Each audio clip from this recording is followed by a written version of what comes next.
Okay, Manibhushan, welcome on Europedia. Thank you sir. Thank you. And let me congratulate you, Manibhushan. आपकी selection हुई है Bihar public service commission में as lecturer, right? Thank you sir. Okay, and आप एक civil engineer हैं, Mani. So yes I sir. Would like to know, कुछ आपसे information लेंगे जो स्टूडेंट्स को शेयर करेंगे। और आई एम वेरी श्योर आप जैसे लोगों को जब सुनते हैं स्टूडेंट्स, तो उनको इंस्पिरेशन मिलता है, मोटिवेशन मिलता है और डायरेक्शन मिलता है। और मेरा काम यही है कि आपसे इंफॉर्मेशन लेके मैं आगे स्टूडेंट्स को दूं, सो दैट वो मोटिवेटेड होके लगे रहें और अपना ड्रीम को चेज करें। सो मनी, मैं आपसे स्टार्ट करता हूं। आप प्लीज अपने बारे में हमें बताएं। आप कहाँ से हैं और आपका इनिशियल एकेडमिक बैकग्राउंड कैसा रहा है, कहाँ से ग्रेजुएशन आपने किया है, कौन से ईयर में किया है, और फिर जब आपका फाइनल सिलेक्शन जब तक नहीं हो गया तब तक की जर्नी प्लीज आप हमारे साथ शेयर करें। Okay sir. सर मेरा नाम मणिभूषण कुमार है और मैं बिहार के पूर्वी चंपारण जिले से बिलोंग करता हूँ। हम्म। और मैंने अपना स्कूलिंग गांव से ही किया है। गांव हम्म। के सरकारी स्कूल से मैंने टेंथ किया। हम्म। उसके बाद ट्वेल्थ किया। ट्वेल्थ टेंथ के बाद ही मैं कोटा चला गया था आईआईटी जेई की तैयारी करने के लिए। हम्म। लेकिन आईआईटी जेई में हुआ नहीं। उसके बाद मैं भिलाई में कॉलेज ज्वाइन किया, प्राइवेट कॉलेज। हम्म। और वहाँ मैं 12 से 16 बीटेक किया सिविल इंजीनियरिंग में। फिर हम्म। वहीं से मैंने एमटेक किया ओके। 16 to 18। ओके। हम्म। मैं गेट लिखा था 2016 में और उसमें मुझे 56 मार्क्स मिले थे। हम्म। तो फिर वहीं से मैं गेट एकेडमी करके एक वहाँ कोचिंग है, हम्म। वहाँ पे मैं जॉब करने लगा था। तो ओके। मैं एमटेक करता था और साथ ही साथ जॉब करता था। ओके। पहले ऐसे कंटेंट डेवलपर काम करता था। हम्म। फिर धीरे धीरे कुछ और प्राइवेट कोचिंग्स में टीचिंग के लिए गया। हम्म। फिर अपना गेट के लिए स्टार्ट कर दिया, गेट एंड एनजेई के लिए अपना वो कोचिंग स्टार्ट किया था बिलासपुर सिटी में। अच्छा, यानी गुड। भिलाई से लगभग 150 किलोमीटर दूर। Okay, good. ये मैंने 2018 से शुरू किया, जैसे ही मैं अच्छा। पास आउट हुआ एमटेक हम्म। उसके बाद स्टार्ट किया था। ओके। और 18 से 21 तक मेरा गेट का ही कोचिंग चलता रहा। हम्म। हम्म। फिर 21 तक नहीं सर, 20 तक। अच्छा। 20 में कोरोना आया। हम्म। फिर वहां से ऑफलाइन शटडाउन हुआ, हम्म। ऑनलाइन स्टार्ट हुआ, जो कि लगभग हाफ ऑफ स्टूडेंट्स है जितना ऑफलाइन में थे उसके हम्म। आधा हो गए हम्म। ऑनलाइन में। हम्म। तो उसी समय ये गेस्ट फैकल्टी करके बिहार में रिक्रूटमेंट आया था हम्म। असिस्टेंट प्रोफेसर के लिए। हम्म। तो मैं एज असिस्टेंट प्रोफेसर ज्वाइन कर लिया एमआईटी हम्म। कॉलेज में, हम्म। मुजफ्फरपुर है, बिहार के यस। लगभग अच्छे यस। कॉलेज में है। यस। तो हम्म। वहाँ मैं as a guest assistant professor join कर लिया। ओके। तो वो चलता था और साथ ही साथ ऑनलाइन। अच्छा। ओके। जी। ये कोविड के टाइम पे था? ये कोविड के टाइम पे, और ओके। तब से लेकर के अब तक मैं वही कर रहा था। और हम्म। साथ ही साथ ये 2020 में ही फॉर्म फिल किया था लेक्चरर हम्म। एंड इसके लिए, लेक्चरर के लिए, असिस्टेंट हम्म। प्रोफेसर के लिए एंड सिविल इंजीनियरिंग के असिस्टेंट इंजीनियर के लिए भी किया था। ओके। तो ये तीनों का एग्जाम मैं लिखा हूँ 2022 में ही। हम्म। और लगभग तीनों में एक्सपेक्टेशन था रिजल्ट। लेकिन असिस्टेंट प्रोफेसर में मैं 0.7 मार्क्स से मैं कट ऑफ नहीं क्लियर कर पाया। हम्म। असिस्टेंट इंजीनियर में एक्सपेक्टेड है रिजल्ट, जो आना बाकी है, और हम्म। इसमें हो गया। अच्छा मनी, मेरे को ये बताइए, जो मेरे को आपके प्रोफाइल से लगा कि आपने बीटेक के बाद इमीडिएटली एमटेक कर लिया, गेट एग्जाम आप लगाते रहे, फिर आप कुछ कोचिंग्स में पढ़ाया, फिर कुछ कोचिंग्स आपने स्टार्ट किया, फिर आपने गेस्ट लेक्चर पकड़ा, अच्छे कॉलेज में पढ़ाना स्टार्ट किया, तो आपका सारी जो जर्नी मेरे को लगी पढ़ने पढ़ाने से रिलेटेड है। As yes. A civil engineer आप जॉब और भी जगह कर सकते थे, आप कंस्ट्रक्शन वर्कर उसमें भी वर्क में भी जा सकते थे, लेकिन आप टीचिंग वगैरह में रहे, एजुकेशन में रहे। कहीं ना कहीं क्या ये बिल्कुल। एक रीजन है कि जिसने आपको हेल्प किया एग्जाम्स निकालने के लिए eventually? Yes sir, yes sir, यही ही हेल्प किया, क्योंकि मेरे साथ जितने भी दोस्त थे हम्म। कॉलेज से, जब हम लोगों का जो प्लेसमेंट हो रहा था हमारे कॉलेज में, मैक्सिमम आए थे software companies, okay. Accenture, TCS वगैरह। तो उसी समय डिसाइड कर लिया था कि मुझे नहीं जाना सॉफ्टवेयर में।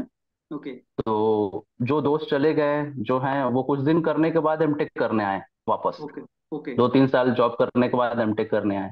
मैं हम्म। इमिडिएटली एमटेक ज्वाइन कर लिया। हम्म। और क्लियर था कि एकेडमिक में ही जाना है। ओके। उस समय मैं आईआईटी ढूंढ रहा था कि मुझे आईआईटी से एमटेक करने मिल जाए, तो हम्म आईआईटी से एमटेक कर लूंगा, फिर पीएचडी करूंगा, ऐसा पहले दिमाग में था जब मैं ग्रेजुएशन किया था। लेकिन हम्म आईआईटी मिला नहीं जस्ट निकलने के बाद। हम्म अच्छा मेरे तो को फिर मनी मेरे को ये बताइए, जैसे अभी आपने कोचिंग्स में पढ़ाया, कोचिंग्स रन भी किया है, अब आप टीचर भी बनने वाले हैं और एक प्रोफेशनल कॉलेज में टीचर लगेंगे आप। तो ये जितना भी आपका टीचिंग का एक्सपीरियंस है, ये आपको कैसे हेल्प करने वाला है आगे, बच्चों को कैसे आप उनके करियर में हेल्प करने वाले हैं? यस सर, सबसे पहले तो अपने जर्नी से एक ये पता चल गया है कि करियर पाथ के मतलब जो सिर्फ जैसे ही निकलते हैं और हम्म निकलते ही किसी न किसी कंस्ट्रक्शन कंपनी में या सॉफ्टवेयर कंपनी में अगर ज्वाइन कर लेते हैं तो हम्म उनको सिर्फ अपने फील्ड की जानकारी होती है। और हम्म मैं ओवर द इयर्स 2016 से लेकर के अब तक हर हम्म साल स्टूडेंट को पास होते देखा है, और किस तरह के स्टूडेंट किस डायरेक्शन में जा रहे हैं हम्म वो देखा है। तो मैं हम्म अपने 5-6 साल का एक्सपीरियंस शेयर कर सकता हूँ कि अगर हम्म आप इस पाथ को चूज करते हो तो इस डायरेक्शन में जाओगे, इस पाथ को चूज कर सकते हो इस डायरेक्शन में जाओगे। हम्म करियर अपॉर्चुनिटीज किस डायरेक्शन में क्या है, हम्म ये शायद मैं जो हर साल पास होते हुए स्टूडेंट्स को जिसको मैं डील कर रहा हूँ, हम्म तो उनको देखते हुए मैं बता सकता हूँ कि किस तरह के स्टूडेंट आगे चल करके थोड़े बेरोजगार टाइप भी हो जा रहे हैं, या हम्म फिर किस डायरेक्शन में जा करके वो बहुत दिन तक तैयारी करते भी रह जा रहे हैं। तो हम्म ऑप्शन ओपन करके रखना जरूरी है तैयारी ओके करते समय। या अच्छा मनी, किसी भी आदमी की सक्सेस से पहले उसकी बहुत सी फेलियर्स होती हैं। Yes sir. मैं आपकी फेलियर्स जानना चाहता हूँ, और स्टूडेंट्स के साथ शेयर करें कि आप कैसे, कौन से फेजेस थे जिनमें आप ट्राई कर रहे थे, आपकी चीजें हिट नहीं हो रही थी। सर 2016 के बाद से एई असिस्टेंट इंजीनियर के जितने एग्जाम्स हैं, हम्म मैं छत्तीसगढ़ में रह रहा था तो मैं छत्तीसगढ़ के एई के 2 एग्जाम्स लिखे हैं। हम्म और बिहार के 2017 में एक आया था, यानी कि मेरे पास होने के बाद जो वैकेंसी आया था 2017 में एई, तो उसका मैं प्री मेंस और इंटरव्यू दिया, लेकिन फाइनल सिलेक्शन से रह गया। हम्म तो ऐसे अगर देखा जाए तो जितने भी एई के एग्जाम्स हुए हैं, एंड एई के ही नॉर्मली हुए थे, एक लेक्चरर और इसके तो हुए नहीं, हम्म अ, आपके असिस्टेंट प्रोफेसर कोई हुए नहीं, यही जो हुआ जिसमें असिस्टेंट प्रोफेसर में मेरा नहीं हुआ। तो हम्म समझिए कि अब तक फेलियर ही देखते आ रहा था, हम्म 16 से अब तक हम्म जितने भी कंपटीशन एग्जाम्स थे हम्म जिससे मुझे एई बनने के चांसेस मिलते। बट मैं हम्म ट्राई 2 ही स्टेट में कर रहा था, छत्तीसगढ़ में एंड बिहार। ओके। तो आपका इससे इससे मैसेज क्या दे सकते हैं स्टूडेंट्स को, क्या मैसेज आता है मनी? इससे ये है कि सर जैसे कि मेरे साथ मैं कुछ दोस्तों को भी देखा हूँ जो हम्म सिर्फ एई को टारगेट कर रहे थे। तो हम्म अगर सिर्फ असिस्टेंट इंजीनियर को टारगेट कर रहे हैं तो वो एमटेक साथ में नहीं कर रहे थे। हम्म मैंने एमटेक किया, मुझे नहीं पता था कि 2020 में जाकर के वैकेंसी आने वाली है, मुझे बिल्कुल भी आइडिया नहीं था। हम्म लेकिन जैसे ही वैकेंसी आया तब देखा कि मैं एलिजिबल हूँ, असिस्टेंट हम्म प्रोफेसर के लिए एलिजिबल हूँ। इवन लेक्चरर में भी एमटेक का फायदा हुआ है, हम्म 5% मार्क्स मिलता है। तो हम्म ये, लेकिन जो दोस्त जो सिर्फ तैयारी में लगे रहे कि नहीं सिर्फ एई में जाना है या किसी कंस्ट्रक्शन कंपनी में जाना है, वो काम कर रहे थे, लेकिन एमटेक अगर साथ में नहीं किए थे तो इसका उनको ये हुआ कि एक ऑप्शन तो बंद हो गया। जबकि सही बात है। असिस्टेंट प्रोफेसर या लेक्चरर के लिए हम्म कोई अलग से पढ़ने की जरूरत नहीं है। हम्म जो एई की तैयारी कर रहे हैं सेम नॉलेज है, प्लस हम्म उसमें बस मैथमेटिक्स ऐड हो जाता है। मैथमेटिक्स हम्म कॉलेज के समय पढ़े हैं, अगर उस समय पढ़ लेंगे तो हो जाएगा। तो इस एक पॉइंट ऑप्शन पे, ऐड हो जाता है। इस पॉइंट पे मैं वैसे डिस्कस भी करना चाहता था आपसे कि सिविल यस। इंजीनियरिंग का जो स्टूडेंट है वो नॉर्मली एमटेक नहीं करता है या नहीं करना हम्म। चाहता है, क्योंकि उसको यस। अपने स्टेट एग्जाम्स की तैयारी करनी होती है और वो एमटेक में वही बिल्कुल करता सर। है। लेकिन पीछे कुछ टाइम से, जैसे मैं पिछले साल की बात अगर आपको बताऊं 22 में, तो उत्तर प्रदेश यस। पॉलिटेक्निक के लेक्चर्स का पोस्ट बिल्कुल। निकला, बिहार का निकला, हरियाणा का निकला, मतलब हरियाणा का बहुत से निकला। और भी निकले। और और सर यूपीए, इसी साल छत्तीसगढ़ का निकलने वाला है, इसी साल हाँ हाँ, एक्सपेक्टेड है। और गवर्नमेंट जॉब तो गवर्नमेंट जॉब है। और अगर आप मेरे से बिल्कुल। पूछेंगे, खैर मेरा पॉइंट ऑफ व्यू बायस्ड हो सकता है क्योंकि मैं खुद इस प्रोफेशन को बहुत मैं पैशन है मेरा इसमें, लेकिन मेरा ये मानना है कि गवर्नमेंट जॉब भी अगर करनी है तो टीचिंग जैसी अच्छी नहीं हो सकती।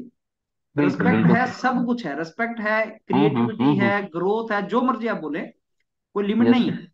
आप अपना नहीं। खुद, you are the captain of your own ship, I mean you decide which area you want to work in. So yes. ये वाली ऑप्शन अगर साथ में रखनी है, टीचिंग की भी, गवर्नमेंट जॉब्स की रखनी है, तो एमटेक बहुत अच्छी चीज है। मैं चाहता हूं आप बिल्कुल। अपने व्यूज स्टूडेंट्स का शेयर करें इस बारे में। हाँ, जैसे कि जैसे ही अगर बीटेक करके निकलते हैं तो मैं सारे स्टूडेंट्स को ये अर्ज करूंगा कि वो एमटेक इमीडिएटली ज्वाइन कर लें। तो ट्राई कर, अगर एमटेक ज्वाइन करते हैं, अगर गेट क्वालिफाइड हैं, तो हम्म उनको स्टाइपेंड मिलेगा। हम्म ये ना देखें कि आईआईटी मिलेगा या एनआईटी मिलेगा, हम्म मतलब जो भी कॉलेज।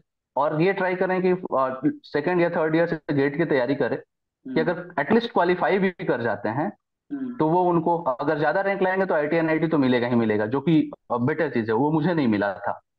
लेकिन अगर एटलीस्ट क्वालिफाई भी कर जाते हैं तो उनको स्टाइपेंड मिलेगा, जो कि इकोनॉमिकली थोड़ा उनको हेल्प हम्म करेगा। और हम्म एमटेक करें, और एमटेक करते साथ ही अगर छोटे मोटे कोई जॉब कर सकते हैं, अगर करें, अगर बहुत अच्छी जगह से नहीं कर रहे हैं जहाँ रेगुलर जाने की नीड नहीं है, हम्म या जाने की नीड है भी तो अगर समय निकाल पा रहे हैं तो वो हम्म एक्स्ट्रा साथ में अपना पढ़ाई कर सकते हैं या वर्क कर सकते हैं।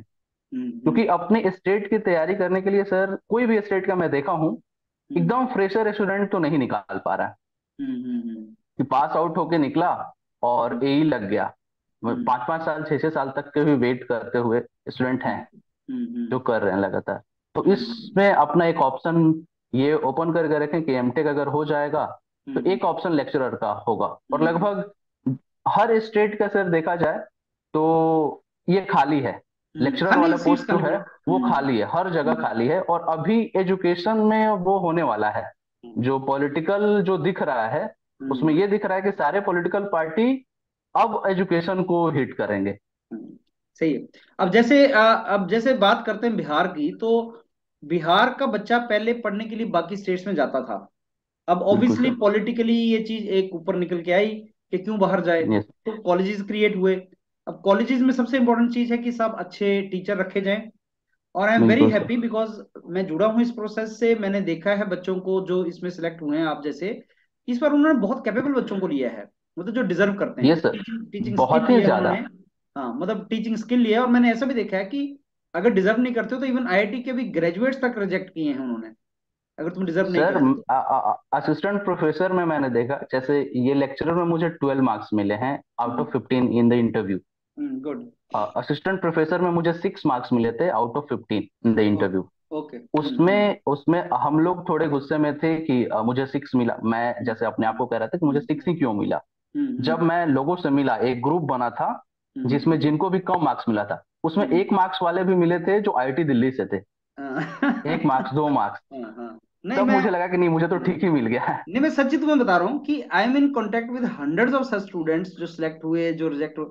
तो मेरे को ये लगा कि इन्होंने बहुत अच्छे तरीके से प्रोसेस की है, क्योंकि देखिए जब यस। इंटरव्यू होता है, जैसे मैं आपसे अभी बात कर रहा हूँ तो मैं ऐसे हमारी बात होती रहती है, तो मेरे यस को सर। एक्चुअल में ये लगा कि इन्होंने बहुत मेटिकुलसली प्रोसेस फॉलो किया है और इन्होंने अच्छे टीचर्स को रखा है। और आप एक बात से एग्री करेंगे कि अगर किसी कॉलेज के अंदर टीचर अच्छे हों तो और कुछ नहीं चाहिए, फिर कॉलेज बिल्कुल में पढ़ाई सर। अच्छी हो जाएगी। लैब्स हो हुई, जाएगी, हो इंफ्रास्ट्रक्चर जाएगी। हुआ, वो सेकेंडरी है, प्राइमरी नहीं है वो। अदरवाइज अगर आप बहुत अच्छा इंफ्रास्ट्रक्चर भी रख दोगे, टीचर अच्छे नहीं रखोगे, तब भी कुछ नहीं होगा। और सो बिहार में तो ऐसा है सर कि सिर्फ इंजीनियरिंग कॉलेजेस एंड मेडिकल, ये पॉलिटेक्निक कॉलेजेस के लिए एक डेडिकेटेड डिपार्टमेंट है। अच्छा। नॉर्मली अदर सिटीज में क्या होता है कि शिक्षा मंत्री ही सब हाँ, संभालते वही हैं, वही एजुकेशन एजुकेशन मिनिस्टर डिपार्टमेंट है। के अंदर आता है। हाँ। सही है। तो लेकिन यहाँ पे नहीं है, यहाँ पे हम्म डीएसटी एक अलग डिपार्टमेंट है जिनके मंत्रालय अलग है, यानी हम्म कि जिनको अलग सैंक्शन किया जाता है फंड। तो हम्म ये डेडिकेटिव काम कर रहे हैं और हर हर महीने कुछ ना कुछ नए रूल लेके आ रहे हैं, मतलब ध्यान दे रहे हैं। मतलब और इसको ये वाला पॉइंट सीरियसली सर, परस्यू कर रहे हैं। जो आपने कहा अच्छे लोगों को रिजेक्ट करने वाला, ये मैंने हम्म अभी रिसेंट पिछले मंथ देखा है गुरु हम्म घासीदास के इंटरव्यू में। गुरु हम्म घासीदास जो सेंट्रल यूनिवर्सिटी है बिलासपुर का, छत्तीसगढ़ का। तो हम्म वहां मैं भी सिलेक्ट हुआ था एक पोस्ट के लिए, हम्म एक ईडब्ल्यूएस का पोस्ट था, तो मैं भी सिलेक्ट हुआ, तो मैं इंटरव्यू देने गया। तो हम्म वहां हम लोग टोटल थे 16 लोग। हम्म 16 में से लगभग 12 लोग जो थे वो लिखे हुए थे यहाँ का, और रिटेन भी क्वालिफाई नहीं किए थे। हम्म। बिहार वाला लिखे थे, वो लोग एग्जाम अच्छा लिखे थे। अच्छा अच्छा और अच्छा। वो सब लोग सेलेक्ट वहां हुए हैं क्योंकि सब लोग मतलब पीएचडी और एमटेक करके आए थे, कहीं ना हम्म कहीं आईआईटी वाईटी से भी करके आए थे। उनका हम्म पॉइंट सम एक मिनिमम क्राइटेरिया से बाहर था तब तो वो, हम्म लेकिन लिखे थे सब के सब एग्जाम। हम्म। चलो, इट वाज तो ऐसा है। कॉम्पिटिटिव। अच्छा मणि, यस सर। आपके बहुत अच्छे मार्क्स आए हैं इंटरव्यू में, आपने बताया इस लेक्चर वाले इंटरव्यू में बहुत अच्छे मार्क्स आपको आए थे। मैं चाहूंगा कि आप अपना इंटरव्यू एक्सपीरियंस डिटेल में शेयर करें, क्योंकि ये एक ऐसी फील्ड है मणि, अब आप टीचर लगे हैं खुद तो आपको इसका आइडिया होगा, आप कोचिंग से जुड़े रहे हैं। आप एक चीज यस देखेंगे सर। कि कोचिंग्स तो आजकल मिलती हैं बच्चों को, मतलब थियोरेटिकल नॉलेज उनको मिलता भी है, वो काफी कम्पिटिटिव मार्केट है। लेकिन एक बहुत ही अनटच्ड मार्केट जो रह गई थी वो थी इंटरव्यू वाली। स्टूडेंट्स को इंटरव्यू का यस नॉलेज सर। नहीं होता है, और इस स्टेज की वजह से भी 1-2 साल निकल जाते हैं उनके। एक तो ऑलरेडी यस सर। रिटर्न में पहुंचने पहुंचते तक एक टाइम लगता है, उसके बाद भी 2-4 साल लग जाते हैं। और ये वाला जो एक यस पार्ट है जिसको बच्चा सीरियसली नहीं लेता जब तक उसका इंटरव्यू नहीं आ गया। अब मैं क्या यस करता सर। हूँ, योर पीडीएफ पे आप जैसे लोगों को बुला के मैं उन बच्चों को एक इन्फॉर्मेशन भी स्प्रेड करना चाहता हूँ कि साहब इंटरव्यू में ऐसे तैयारी है और इस तरीके से क्वेश्चन पूछे जाते हैं, सो दैट स्टूडेंट साइमल्टेनियसली जब वो रिटर्न की तैयारी कर रहा है, साइमल्टेनियसली उसको ये भी ध्यान रहे कि साहब इंटरव्यू आने वाला है और मेरे को ये भी चीजें बाद में करनी है, सो दैट अगर 2-4-5 साल की मेहनत के बाद जैसे इंटरव्यू आए तो उसको आगे डिले ना हो, वो वहां पे कन्वर्ट कर सके। अब मैं आपसे यस रिक्वेस्ट सर। करूंगा कि डिटेल में आप हमें बताएं आपका इंटरव्यू कैसा गया था, क्या उन्होंने क्वेश्चन पूछे, और ये जो स्टूडेंट आपको सुनेगा इसको इससे बेनिफिट हो। Yes sir. सर मैं अपना ये बताने के पहले ये बताऊंगा कि जो आपने जो बताया इसका मैं भी एक मतलब उदाहरण हूँ कि मैंने असिस्टेंट प्रोफेसर का रिटेन एग्जाम में अच्छा मार्क्स लाया था। इंटरव्यू देने गया और इंटरव्यू में मुझे 6 मार्क्स मिले, जिससे हम्म। ओवरऑल कट ऑफ से मैं 0.7 मार्क्स से रह गया था, हम्म। जो कि उस समय मैं कॉन्फिडेंट था कि मेरा हो जाएगा। लेकिन ओके, वही इंटरव्यू में ये मुझे असिस्टेंट 7 मिल प्रोफेसर गया। की बात कर रहे हैं आप, हाँ? Yes sir. और ये अच्छा, मतलब पॉइंट 22 में सेवन ही से रह हुआ गए था। आप? 0.7 से रह गया था। और उस ओवरऑल? समय मैं, यस सर, और यही 2022 में ही ये हुआ है। अरे क्या! 2022 के मार्च में ये इंटरव्यू में दिया हूँ अच्छा, और जून में रिजल्ट आया। और कितने मिले तो थे उस आपको उसमें, समय मार्क्स कितने मिले थे इंटरव्यू में? 6 6 मार्क्स सिक्स मिले थे। 6 आउट ऑफ 50 ना? Yes sir. अच्छा। हम्म। तो वो तैयारी नहीं करने का नतीजा था। उस समय मैं हम्म। कॉन्फिडेंट था कि मैं कॉलेज में पढ़ा रहा हूँ। हम्म। और सुनने में आता था, जो लोग भी इंटरव्यू दे के आते थे तो ऐसे बोलते थे कि जो सब्जेक्ट आप पढ़ा रहे हैं उसी से हम्म। वो पूछेंगे। हम्म। तो मैं कॉन्फिडेंट था कि पूछेंगे, मेरे से पढ़ा रहे हैं और ऑलरेडी पढ़ा रहा हूँ तो शायद थोड़ा एज रहे हम्म। इस टाइप हम्म। का। लेकिन हम्म। अगर इमीडिएट ये एग्जाम नहीं होता हम्म। हम्म। तो मैं और वेट कर रहा होता। सही है। हम्म। तो इमीडिएट ये एग्जाम था, इसमें भी रिटेन क्वालिफाई किया तो फिर इंटरव्यू। तो इस बार हम्म। मैं इंटरव्यू अच्छे से देना चाहता था, क्योंकि मुझे ये पता था कि इंटरव्यू में ही मैं छटा हूँ इसके पहले वाले में। सही है। इसलिए मैं योरपीडिया को सर्च किया, हम्म। फिर मैं ज्वाइन किया, फिर आपसे हम्म। गाइडेंस लिया। हम्म। आपके साथ भी स्नैप मेरा हुआ है आई मॉस रिमेम्बर। वगैरह का। I remember. हम्म। हम्म। अब मैं अपना इंटरव्यू एक्सपीरियंस शेयर करता हूँ sir. Yes, yes. Yes money, sir you audible can है? Share. Yes, yes, you are audible, go ahead. Yes sir. तो हम्म। जैसे ही हम इंटर लेते हैं, हम्म। जो भी चैम्बर होता है, हाँ जी। तो इंटर किए तो टोटल 6 मेंबर्स थे। ओके। एक चेयरमैन सर थे, और उनके लेफ्ट साइड 2 मेंबर्स थे, ओके। और राइट साइड 3 मेंबर्स थे। ओके। तो जैसे मैं इंटर किया, विश किया, फिर हम्म। उन्होंने बैठने को कहा। हम्म। और फॉर्मेट मुझे पहले से पता था कि हम्म। वो कोई इंट्रोडक्शन वगैरह कुछ पूछेंगे नहीं। तो मैं हम्म। वेट किया, बैठा, हम्म। फिर वो थोड़ा देर तक देखे जो भी उनके पास फाइल था नीचे, हम्म। Chairman sir. फिर हम्म। बोले कि आपने बीटेक कहाँ, नाम वगैरह नहीं पूछते, हम्म। तो आपने बीटेक कहाँ से किया है, हम्म। मैंने बताया। फिर एमटेक कहाँ से किया है, ये भी हम्म। बताया। कौन से ईयर में किया है, ये बताया। फिर बोले कि आपका प्रोजेक्ट किस में है, हम्म। तो मैं बताया सॉइल मैकेनिक्स में। तो हम्म। अपने राइट साइड देखे जिधर सॉइल मैकेनिक्स वाले फैकल्टी थे, हम्म। तो उनके साइड वो देखे, और वो अपने आप सॉइल मैकेनिक्स से पूछना शुरू कर दिए। तो हम्म। उन्होंने सीधे बोला कि सॉइल मैकेनिक्स में आपका कौन सा टॉपिक अच्छा है। ओके। हम्म। जबकि प्रोजेक्ट पहले पूछे थे सॉइल मैकेनिक्स, लेकिन वो टॉपिक में आ गए कि कौन सा टॉपिक अच्छा है। तो हम्म। मैं स्टार्ट किया। हम्म। तो मैं बोला कि सर इंडेक्स प्रॉपर्टीज। हम्म। तो बोले और, मैं हम्म। बोला क्लासिफिकेशन ऑफ सॉइल, हम्म। और हम्म। शीयर स्ट्रेंथ, हम्म। और हम्म। ये और करते जा रहे थे। ओके। हम्म।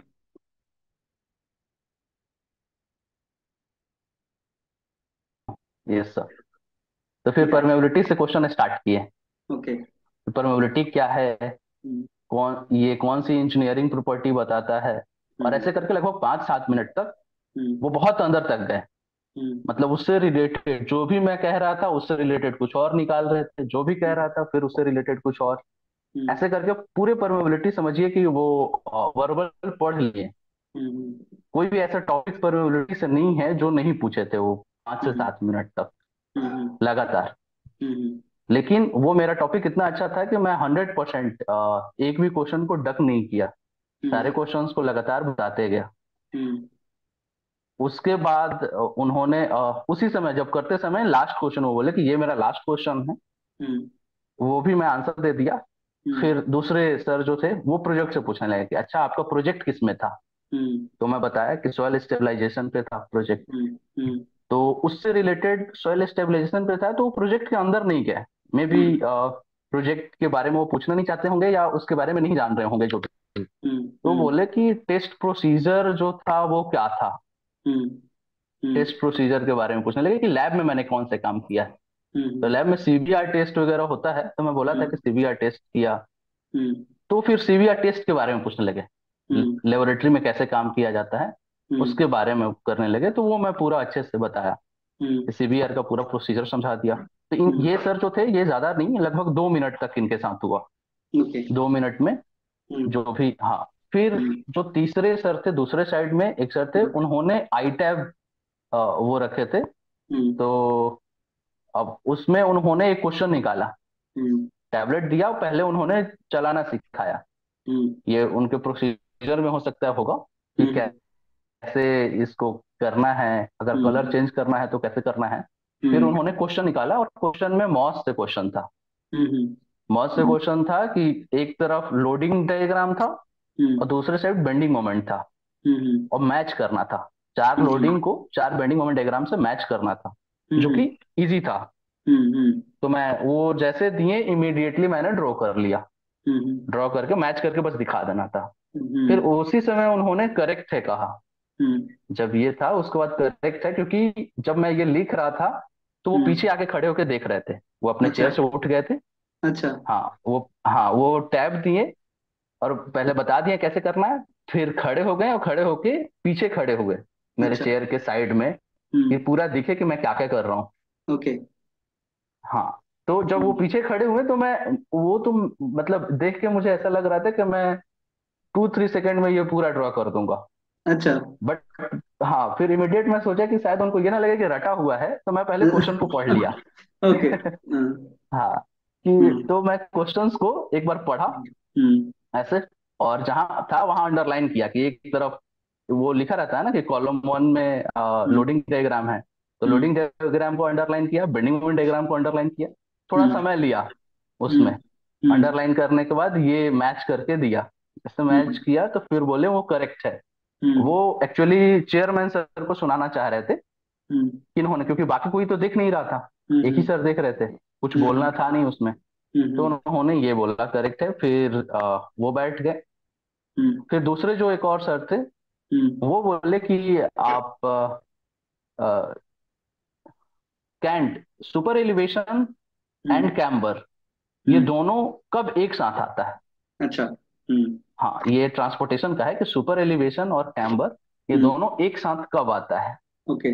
फिर उस समय मुझे इमीडिएट एकदम स्ट्राइक नहीं किया कि ये कब पे आता है, मतलब कि इमीडिएट, एकदम इमीडिएट। तब तक वो बोल दिए कि इसको बोर्ड पे आप समझा सकते हैं। तो मैं खड़ा होकर के बोर्ड पर जाते तक मेरे दिमाग में आ गया था वो। बोले यस सर। फिर बोर्ड पे मैं गया, फिर वो बोला सर ये कर्व, जब भी रोड में कर्व होता है उस समय जो सुपर एलिवेशन प्रोवाइड करा जाता है वो कैम्बर ही होता है, उस समय कैम्बर प्रोवाइड करने की जरूरत नहीं होती। ओके। तो वो ड्रॉ करके दिखा सकते हैं। तो मैंने एक रोड को ड्रॉ किया, क्रॉस सेक्शन बनाया, क्रॉस सेक्शन बना करके सुपर एलिवेशन दिखा दिया। फिर क्रॉस क्वेश्चन पूछिए कि वो जिस साइड में बनाया था डायग्राम, तो वो एक साइड आपका ड्रेनेज होगा, यानी वो इनर साइड होगा, और एक आउटर साइड होगा। तो वो जिधर इनर साइड, तो बोले कि इसमें ड्रेनेज इसी साइड होगा, श्योर है। तो बोला सर स्लोप इसी साइड है तो ड्रेनेज भी इसी साइड होगा। तो ओके। फिर एक और सर थे, तो उनके साइड वो चेयरमैन सर बोले, तो बोले नहीं हो गया है। तो फिर इंटरव्यू ओवर हो गया। यानी कि टोटल 6 में जो एक सर थे उन्होंने पूछा नहीं कुछ। आई थिंक वो सब ऑब्जर्व कर रहे थे, और टाइम भी हो गया था, लगभग 15-20 मिनट हो गया था इतने करते करते। तो आपको कॉन्फिडेंस था कि आपका इंटरव्यू अच्छा गया है? यस सर, मैं निकलते ही जिससे भी दोस्तों से बात किया तो मैं सीधे, क्योंकि ये पहले से मुझे पता था असिस्टेंट प्रोफेसर के समय से कि मैक्सिमम मार्क्स 12 मिलता है और मिनिमम तो एक भी मिल सकता है। तो मैं निकलते ही दोस्तों को बता दिया था कि 12 मिल जाएगा मुझे, 12 मिल जाएगा, अगर बहुत कुछ होता है तो 10 से कम तो नहीं आएगा, ये गारंटी है। क्योंकि एक भी क्वेश्चन को मैं डक नहीं किया था, सॉरी सर नहीं बोला था किसी भी क्वेश्चन में। तो वो लगातार, और वो पहले सर से ही कॉन्फिडेंट होने लगा, मतलब पहले सर जो पूछे वो सारे का आंसर दे दिया, फिर लगा कि अब थोड़ा तो वो कॉन्फिडेंट बढ़ते गया। और ऐसा था कि अभी 10 मिनट 15 मिनट और चलता तो भी आराम से चल सकता था, क्योंकि कॉन्फिडेंस आ गया था। गुड, चलो, that was wonderful, Mani. So, Mani, we have reached to yes now almost an end of this wonderful session. Any sir, message you want to give to students? Students को मैं ये कहूंगा कि interview को lightly नहीं लेना है। हम्म सबसे पहले रिटेन एग्जाम तो इम्पोर्टेंट है ही, लेकिन रिटेन एग्जाम के रिजल्ट आने के बाद इंटरव्यू तक जाने में लगभग 2 महीना मिलता है। तो आप अगर इस 2 महीना को इंटरव्यू के लिए प्रॉपर स्टडी कीजिए, और अगर पार्टिकुलर इस तरह के किसी इंटरव्यू में जा रहे हैं जिसमें लेक्चरर या असिस्टेंट प्रोफेसर के हैं, तो जो प्रोजेक्ट वो किए हैं उस प्रोजेक्ट के थीसिस को मैं ये कहूंगा कि कम से कम 5 बार लिख लें, उसके इंपॉर्टेंट रिजल्ट्स या जो भी हैं। क्योंकि मैंने ये देखा कि अगर उसको आप लिखते हैं पूरा, जो आपका ऑब्जेक्ट था, जो मेथोडोलॉजी था और जो रिजल्ट था, उसको अगर 5 बार लिख लेते हैं तो लगभग उसके सारे डाटा आपके दिमाग में बैठ जाता है, अगर 5 बार लिख लिए। और उसके बाद योरपीडिया साइट पे जाएं और उसके स्नैप लगाएं। Okay, good. स्नैप से चलिए, आपको पता चल जाएगा कि आपको याद हुआ है कि नहीं हुआ है, आप किस चलिए, एरिया में कमजोर है। अभी बच्चों को हम सेंसिटाइज कर रहे हैं कि साहब ये भी इम्पोर्टेंट चीज है, इसको तैयारी करें आप। और यस सर। आप जैसे लोगों के जो एक्सपीरियंसेस हैं उनसे स्टूडेंट्स को बहुत बेनिफिट मिलेगा। तो मनी, आप एक बहुत ही अच्छे teacher, I am very sure आप एक बहुत अच्छे टीचर हैं, और आप बहुत अच्छा जस्टिफिकेशन करेंगे इस प्रोफेशन के साथ। I wish you all the very best for your life in teaching, and thanks a lot again for your time. Thank you sir.